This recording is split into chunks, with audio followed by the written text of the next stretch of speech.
Жалал-Абад шаарында аты өзгөртүлдү. Манас деп Мгм. мындан ары аталат. Буга кандай көз караштасыз?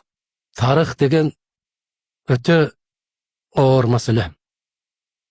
Тарыхка сый мамиле жасаш бул өнүккөн маданияттуу өлкөлөрдүн иши.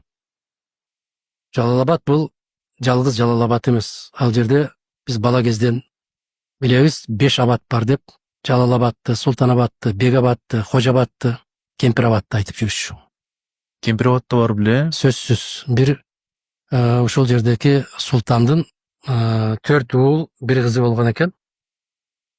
Ошолордун ар бирине үлүшүн бөлүп атканда Жалал-Абадты, Султан-Абадты, Бек-Абадты ушундай кылып берип, бир кызына ошо Кемпир-Абад деп деген уламыштарды бизде бала кезден угуп жүрчүбүз. Бул тарыхый шаар, тарыхый аты бар шаар.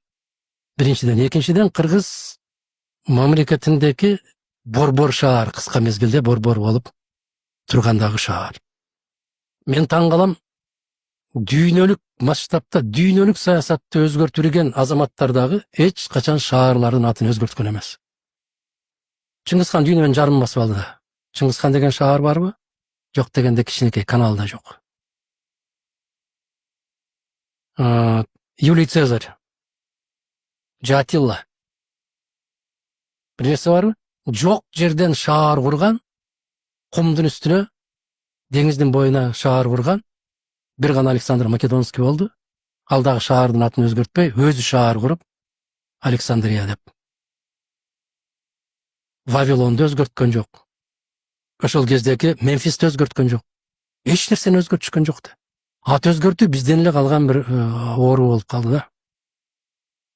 Экинчиден, Манас, эгер Манас болсо, бул бир областтык деңгээлдеги шаар эмес бул.